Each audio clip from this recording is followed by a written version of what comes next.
Hey homemakers, today I'm going to share with you the recipe of these tasty, easy to make and very healthy masala tikka bites.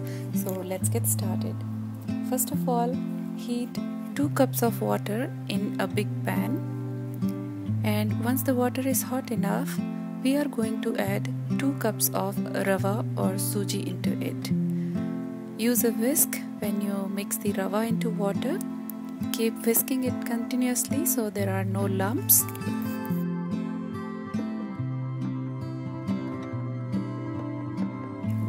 The rava will absorb the water and will become thick like this. You can see the consistency now.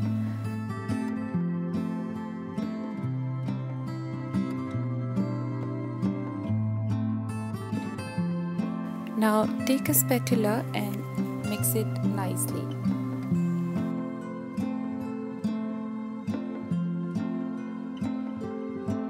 Now we are going to add some vegetables into it. Here I am adding 2 boiled potatoes. I have grated them, and I'm also going to add 1 medium-sized finely chopped onion. Keep the flame on low when you mix the vegetables. I'm going to add some more vegetables to it. Here I'm adding some frozen corn and also some frozen peas. You can also add some grated carrot and capsicum if you like. I'm also adding some fresh coriander leaves which I have finely chopped. Now give it a nice mix, and now I'm going to add some spices into it. I'm adding half teaspoon of red chili powder and 1 teaspoon of salt. You can also use chili flakes if you have at home. Now give everything nice mix. Now we are going to turn off the flame and let it cool down. In the meantime, I am going to take a tray and grease it with oil properly. I have transferred this mixture into a bowl. It is a bit cold now. So here I am going to add 2 teaspoons of rice flour and 1 teaspoon of cornstarch. You can use only rice flour or only cornstarch.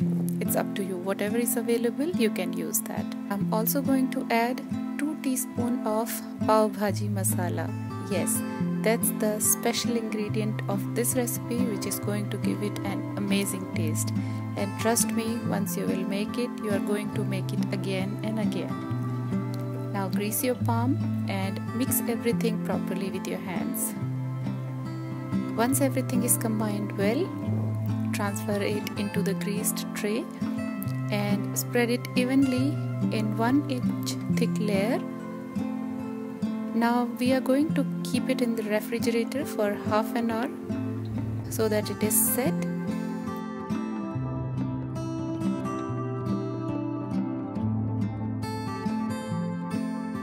Cover it with a silver foil or a cling wrap and keep it in fridge.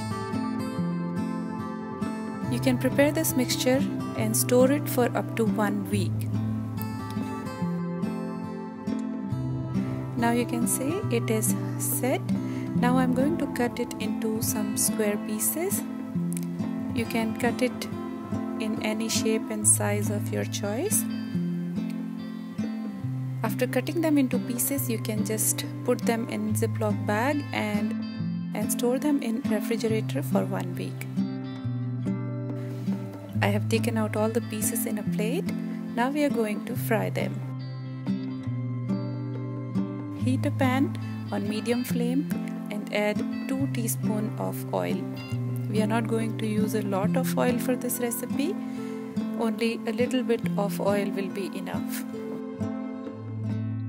Now the oil is hot. Arrange the pieces in the pan.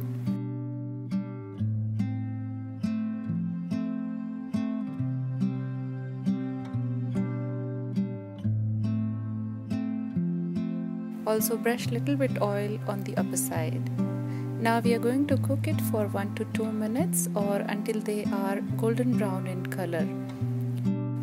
Now I am turning them and you can see them. They are light golden brown in color. We are going to flip them 1 or 2 times and cook them until they are very nice, crispy and dark golden brown in color. Look at them. Try to arrange them in the sides of the pan so that the sides of the tikkas is also cooked well.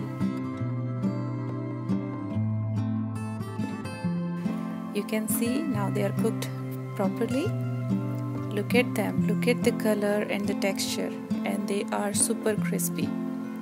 Just make them for evening snacks or even for the breakfast and enjoy them with a hot cup of tea.